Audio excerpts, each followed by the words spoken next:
Welcome to స్వతంత్ర news. నేను అబిత. ముందుగా హెడ్లైన్స్. అబద్ధాలు చెప్పడం బీఆర్ఎస్ నేతలకు అలవాటు. ధాన్యం కొనుగోలు విషయంలో ప్రభుత్వంపై దుష్ప్రచారం చేస్తున్నారన్న బట్టి.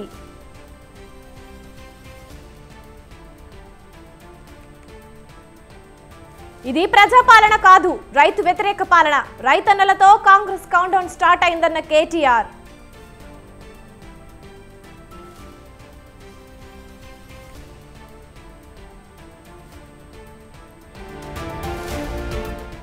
బీజేపీ యువమోర్చా ఆందోళనతో గన్ పార్క్ వద్ద ఉద్రిక్తత. పోలీసులకు బీజీవైఎం కార్యకర్తలకు మధ్య తోపులాట.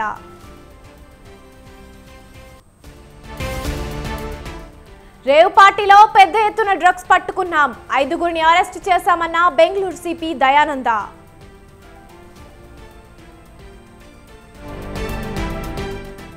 ఆప్ మద్దతుదారులంతా పాకిస్తానీయులన్న అమిత్ షా. ఖండించిన ఢిల్లీ సీఎం కేజ్రీవాల్.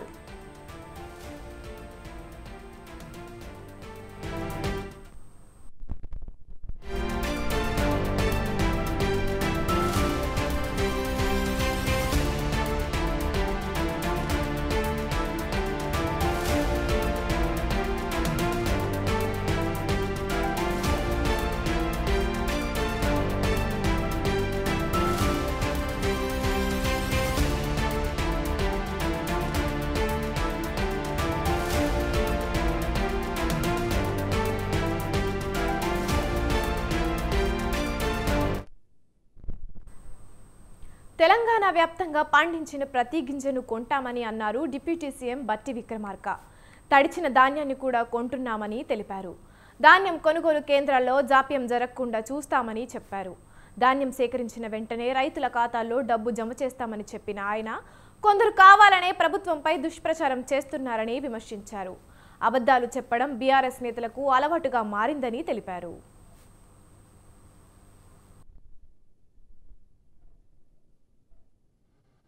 500 బోనస్తో మొదలు పెడతామని చెప్పాం. సన్న బియ్యానికే 500 ఇస్తున్నారు అని చెప్తా ఉన్నారు. నేను చెప్పేది ఏంటంటే సన్న ధాన్యం కొనుగోలుతో మొదలు పెడుతున్నాం అన్నాం. మేము సన్న ధాన్యాన్ని కొనుగోలు చేసేదానికి 500 రూపాయల బోనస్ని స్టార్ట్ చేస్తున్నాం చెప్తున్నాం. మేము చెప్పిన సమాచారాన్ని దయచేసి ప్రజలకు అందిస్తే సన్నధాన్యం పండించినటువంటి వాళ్ళు 500 రూపాయలు కోల్పోకుండా ఉంటారు. దాన్ని బోనస్ వాళ్ళు అందించడం కోసం ప్రయత్నం చేయండి. నిన్న క్యాబినెట్ మీటింగ్ అయిన తర్వాత బ్రీఫింగ్ చేసి ఉంటారు. ఆ చేసిన దాన్నే మేము తీసుకున్న నేనే సన్న ధాన్యం సన్నోడ్లు పండించేటువంటి వాళ్ళకి 500 రూపాయల బోనస్తో మొదలు పెడుతున్నామని చెప్పారు. నేను పార్టీ పరంగానే ఇక్కడ నుంచే చెప్తా ఉన్నాను.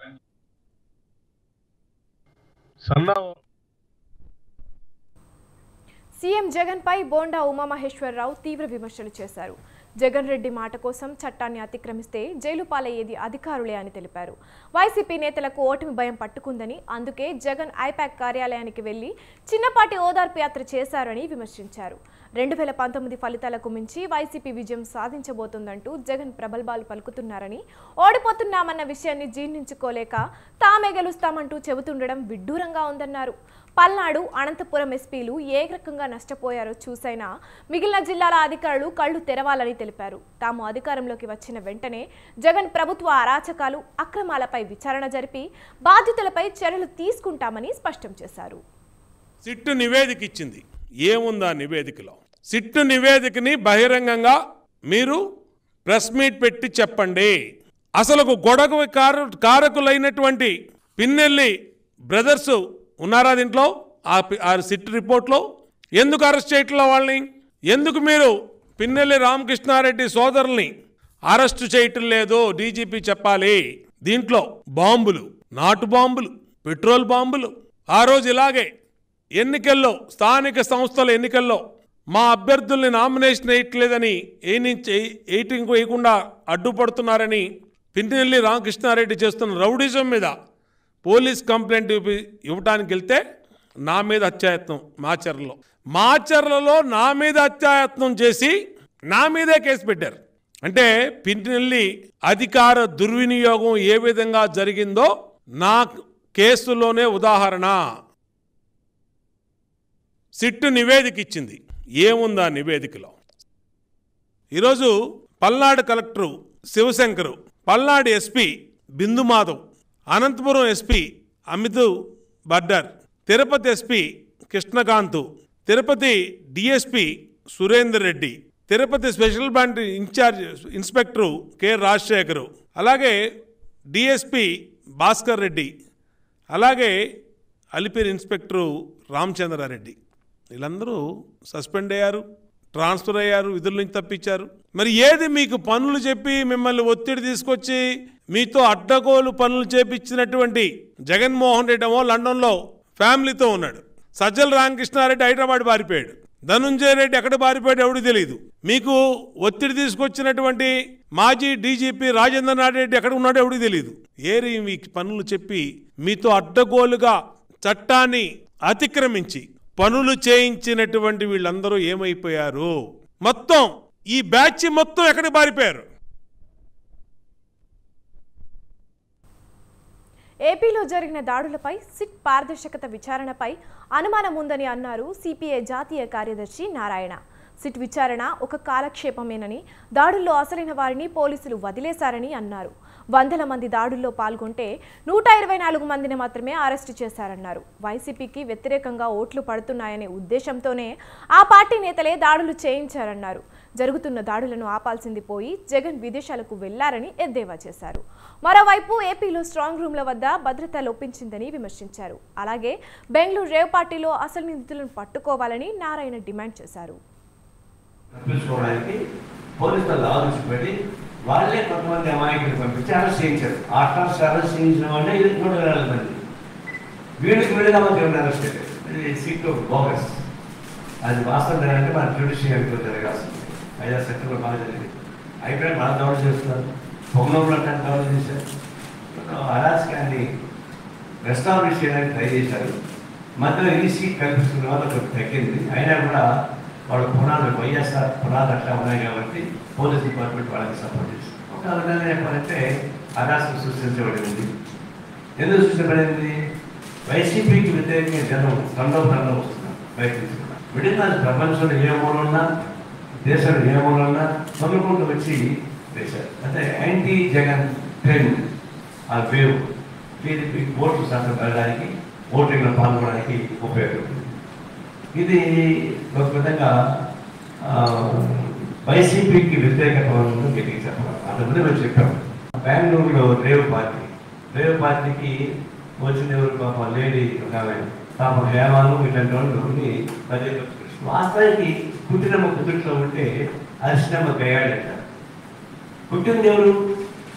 ఆ రేవ్ పార్టీ పెట్టింది ఎవరు? ఆ క్లబ్ ఎవరిది? రేవ్ పార్టీకి డ్రగ్స్ సరఫరా చేశాడు ఎవరు? ఇవన్నీ వదిలేసి అటు డ్యాన్స్ చేసిన వాళ్ళని లేదంటే కాస్త మందు పార్టీ కొడుకు పట్టుకుంటున్నారు. అంత సినిమాంకలు ఇంకా ఎక్కువ పోతారు అట్లాంటి ఎంజాయ్మెంట్కి. వాళ్ళని ఎక్స్పోజ్ చేయాలా? అంటే వాళ్ళని ఎక్స్పోజ్ చేసే తప్ప అసలు కానుకోవడానికి. అసలు డ్రగ్స్ ఎవరు సరఫరా చేశారు? వాళ్ళు పట్టుకోలేదా? దాన్ని వెన్యూ ఏర్పాటు చేసిన వాళ్ళు పట్టుకున్నారా? వాళ్ళు పట్టుకోవడం లేదు.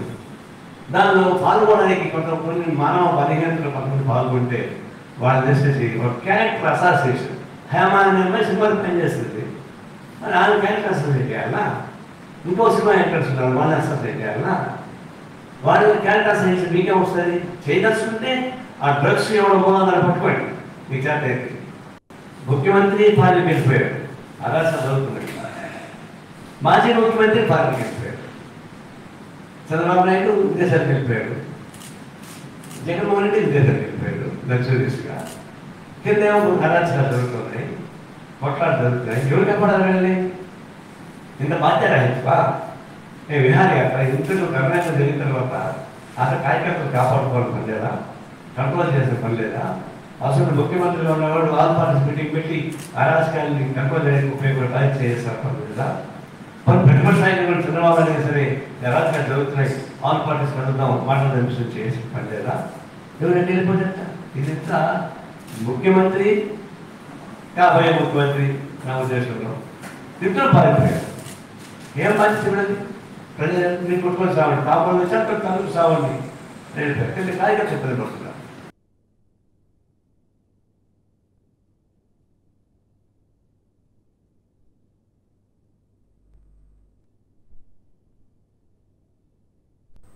ఐటీ రంగ వృద్ధికి రాజీవ్ గాంధీ బాటలు వేశారని సీఎం రేవంత్ రెడ్డి కొనియాడారు. హైదరాబాద్లోని సోమాజిగూడలో రాజీవ్ గాంధీ వర్ధంతి కార్యక్రమం నిర్వహించారు. ఈ సందర్భంగా సీఎం రేవంత్ రెడ్డి ఆయన విగ్రహానికి నివాళి అర్పించారు. ప్రధానిగా దేశానికి ఆయన చేసిన సేవలను గుర్తు చేశారు. డిప్యూటీ సీఎం బట్టి విక్రమార్క, జానారెడ్డి, వి హనుమంతరావు, షబ్బీర్ అలీ, పార్టీ రాష్ట్ర వ్యవహారాల ఇన్ఛార్జ్ దీపాదాస్ మున్షి తదితరులు ఈ కార్యక్రమంలో పాల్గొన్నారు.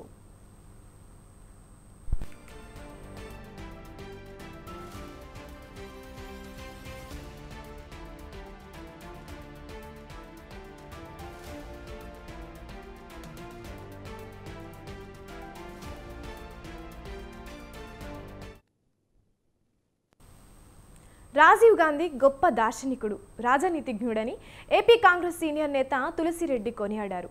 ఏఐసీసీ అధ్యక్షునిగా, ప్రధానిగా పార్టీకి, దేశానికి ఎనలేని సేవ చేశారన్నారు. ఓటు హక్కు కనిష్ట వయో పరిమితిని 18 సంవత్సరాలకు తగ్గించి యువత పక్షపాతిగా నిలిచారన్నారు. స్థానిక ప్రభుత్వాలలో మహిళలకు 33% రిజర్వేషన్లు కల్పించిన ఘనత ఆయనదే అన్నారు. పంచాయతీరాజ్ సంస్థలకు రాజ్యాంగ ప్రతిపత్తి కల్పించిన దార్శనికుడని చెప్పారు. మాజీ జాతీయ అధ్యక్షుడు శ్రీ రాజీవ్ గాంధీ గారి 33వ వర్ధంతి. సరిగ్గా 33 సంవత్సరాల క్రితం ఇదే రోజు 1997 సంవత్సరం మే 21వ తేదీన తమిళనాడులోని శ్రీ పెరంబదూరు వద్ద ఉగ్రవాదుల ఉన్మాదుల దురాఘాతానికి బలై అసూలు కోల్పోయాడు. 1984 నుంచి 29 వరకు 5 సంవత్సరాల పాటు ఈ సువిశాల భారతదేశానికి ప్రధానమంత్రిగా ఎన్నో విప్లవాత్మకమైన చర్యలు చేపట్టారు. ఈయన యువత పక్షపాతి. ఈ యొక్క ఓటు వయోపరిమితిని, కనిష్ట వయోపరిమితిని 21 సంవత్సరాల నుండి 18 సంవత్సరాలకు తగ్గించినటువంటి యువత పక్షపాతి శ్రీ రాజీవ్ గాంధీ గారు. భారత జాతీయ కాంగ్రెస్ మాజీ జాతీయ అధ్యక్షుడు శ్రీ రాజీవ్ గాంధీ గారి 33వ వర్ధంతి. సరిగ్గా 33 సంవత్సరాల క్రితం ఇదే రోజు 1997 సంవత్సరం మే 21వ తేదీన తమిళనాడులోని శ్రీ పెరంబదూరు వద్ద రాజన్న సిరిసిల్ల జిల్లా వెంకట్రావుపేట గ్రామంలో విషాదం చోటు చేసుకుంది. ఉపాధి హామీ పనులు చేస్తున్న కూలీలపై మట్టి పిల్లలు కూలి ఒకరు మృతి చెందగా పలువురికి తీవ్ర గాయాలయ్యాయి. వారిని వెంటనే స్థానిక ప్రభుత్వ ఆసుపత్రికి తరలించి చికిత్స అందిస్తున్నారు. ఈ విషయం తెలుసుకున్న జిల్లా పరిషత్ చైర్పర్సన్ అరుణ హుటాహుటిన జిల్లా ఆసుపత్రికి వెళ్లి క్షతగాత్రులను పరామర్శించారు.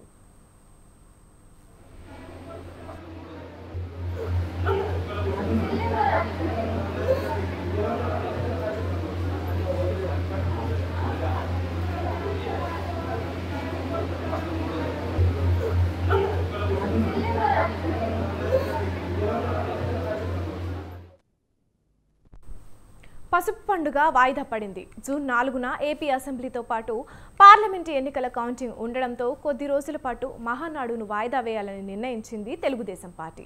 ఈ నేపథ్యంలో టీడీపీ అధినేత ఆలోచనపై భిన్నాభిప్రాయాలు వ్యక్తమవుతున్నాయి. పార్టీ కార్యక్రమాన్ని వాయిదా వేయకుండా ఉంటే బాగుండేదని కొందరు అంటుంటే, కొద్ది రోజులు ఆగి నిర్వహించడమే సరైనదని అంటున్నారు మరికొందరు. ఇలా వేర్వేరు అభిప్రాయాలు ఎన్నికల ఫలితాల ముంగిట వ్యక్తమవడానికి కారణమేంటి?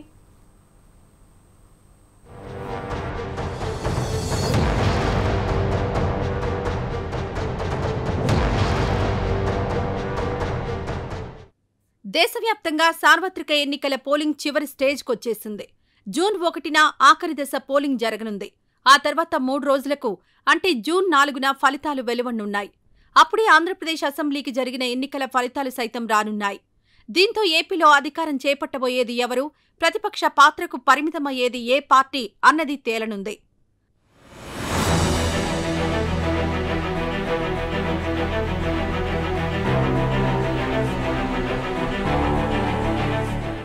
వాస్తవానికి తెలుగుదేశం పార్టీ ప్రతి ఏటా మహానాడును ఘనంగా నిర్వహిస్తూ వస్తుంటుంది. ఆంధ్రుల అభిమాన నేత, టీడీపీ వ్యవస్థాపకుడైన సీనియర్ ఎన్టీఆర్ జయంతి మే 28. దీంతో ప్రతి ఏటా ఆయన జయంతి కలిసి వచ్చేలా పార్టీ పండుగను మహానాడు పేరుతో నిర్వహిస్తున్నారు. మొదటగా ఎన్టీఆర్ను స్మరించుకోవడం ద్వారా కార్యక్రమాన్ని మొదలుపెట్టి ఆ తర్వాత పార్టీ పరంగా ఎలాంటి నిర్ణయాలు తీసుకోవాలి, ఆ సంవత్సరం ఎలాంటి కార్యక్రమాల ద్వారా ముందుకెళ్లాలన్న దానిపై నేతలంతా చర్చిస్తారు. చివరకు తీర్మానాలు చేసి ఆమోదిస్తారు. వాటి ప్రకారం పార్టీ భవిష్యత్ కార్యాచరణ చేపడతారు. టీడీపీ అధికారంలో ఉన్నా లేకున్నా ఇదే పద్ధతి సాధారణంగా పాటిస్తుంటారు.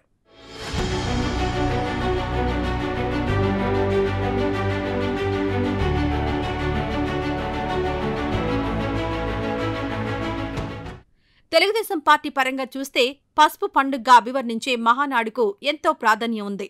అయితే కొన్నిసార్లు మాత్రం మహానాడును నిర్వహించలేకపోయారు. 2014 ఎన్నికల్లో రాష్ట్ర విభజన తర్వాత టీడీపీ ప్రభుత్వమే ఏపీలో ఏర్పడింది. కానీ మే 16న ఫలితాలు రావడంతో ప్రభుత్వ ఏర్పాటుకు సమయం చాలదని మహానాడును జరపలేదు. ఆ తర్వాత 2019 ఎన్నికల ఫలితాలు మే 23న వెలువడ్డాయి. అప్పుడు టీడీపీ ఘోర పరాజయం పాలవడంతో మహానాడును ఆ ఏడాది నిర్వహించకుండా రద్దు చేశారు. ఇక ప్రపంచాన్ని వణికించిన కరోనా కారణంగా 2 ఏళ్ల పాటు పసుపు పండుగ జరపలేదు.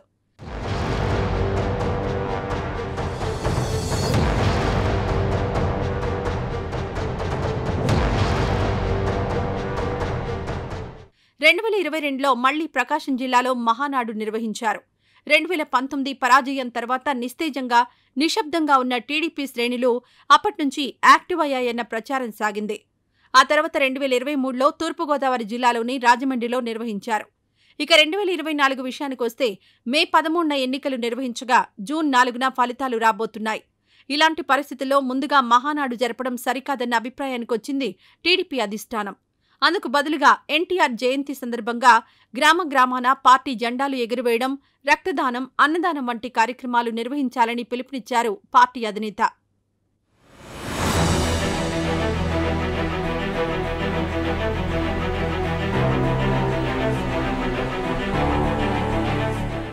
ఎన్నికల ఫలితాల ముంగిట టీడీపీ అధిష్టానం ఇలాంటి నిర్ణయం తీసుకోవడంపై అంతర్గతంగా పార్టీ నేతల్లోనే చర్చ సాగుతోంది. కొందరు మహానాడును వాయిదా వేయడాన్ని సమర్థిస్తుంటే మరికొందరు మాత్రం అలా ఎందుకు చేశారు, దాని వెనుకున్న కారణాలేంటి అన్న ఆలోచన చేస్తున్నారు. అయితే మరికొద్ది రోజుల్లో ఎన్నికల ఫలితాలు వస్తాయనగా టీడీపీ అధినేత తీసుకున్న నిర్ణయానికి గల కారణాలను ఓసారి విశ్లేషిస్తే మహానాడు నిర్వహణకు ఎన్నికల ఫలితాలకు మధ్య పెద్ద గ్యాప్ లేదు. పైగా ఓవైపు చాలా ప్రాంతాల్లో పోటాపోటీగా పోలింగ్ జరిగిందన్న సమాచారం పార్టీకి చేరింది.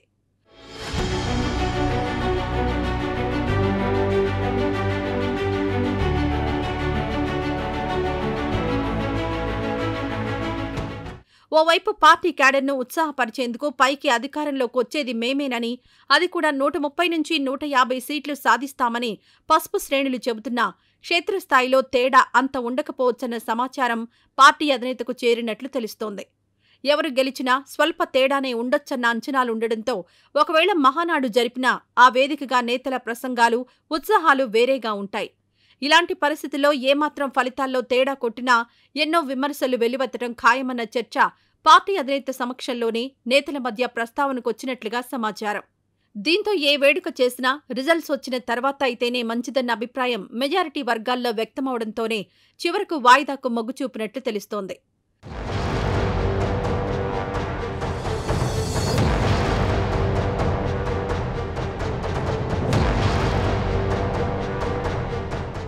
ఓవైపు అధికారంలోకి వచ్చేది మేమేనని చెబుతూనే ఇలాంటి పరిస్థితుల్లో మహానాడు వాయిదా వేయడం ద్వారా పార్టీ నేతల్లోనే కాదు రాష్ట్ర వ్యాప్తంగా నెగిటివ్ సంకేతాలు వెడతాయని మరికొందరు అభిప్రాయపడుతున్నారు.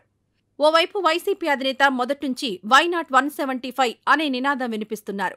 పైగా పోలింగ్ పోటాపోటీగా జరిగిందన్న ప్రచారం సాగుతున్న నేపథ్యంలో జగన్ ఇటీవలే ఐపాక్ టీం దగ్గరకు వెళ్లిన సమయంలో 2019 ఎన్నికల కంటే ఎక్కువ అసెంబ్లీ సీట్లు, ఎంపీ స్థానాలు గెలుస్తామని ధీమా వ్యక్తం చేశారు. అలాంటప్పుడు మహానాడు నిర్వహించి ఆ వేదికగా పార్టీ విజయావకాశాలపై ఓ అభిప్రాయం చెప్పినంత మాత్రాన పోయేదేమీ లేదన్నదే మరికొందరు చెప్పే మాట.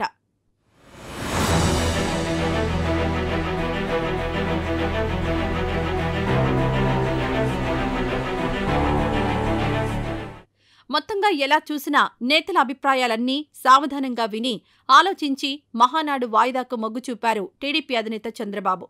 దీంతో రాబోయే రోజుల్లో ఫలితాలు ఎలా ఉండబోతున్నాయన్న ఆసక్తి తెలుగు రాష్ట్రాల్లో మరింత పెరిగింది.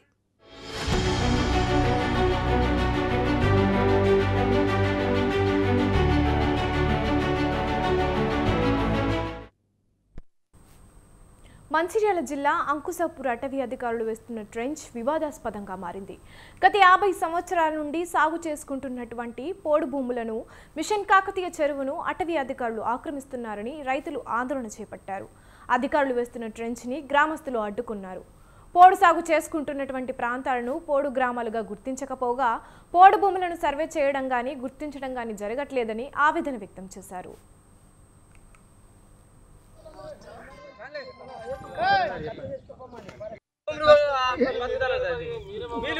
చేసే దౌర్జన్యం దయచేసి పారస్తో లాభాలని మేము అందరం కోరుకునే ఉన్నాం.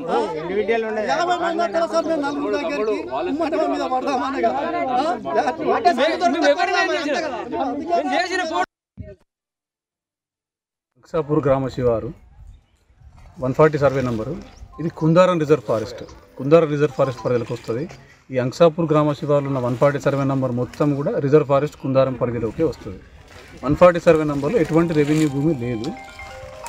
ఇక్కడ ఇప్పుడు మీరు చూస్తున్నారు కదా వీడియో, ఒకసారి చూడండి. ఇక్కడ ఎక్కడ కూడా సాగులో లేని భూమి ఇది. దీనికి ట్రెంచ్ కొడుతుంటే ఈ గ్రామానికి చెందిన దర్శనాల రమేష్ అనే గత మాజీ సర్పంచ్ వాళ్ళ తమ్ముళ్ళు ఇంకా కొంతమందిని వేసుకొని వచ్చి వర్క్ డిస్టర్బ్ చేయడం, మా డ్యూటీకి అడ్డుపడడం జరుగుతున్నది.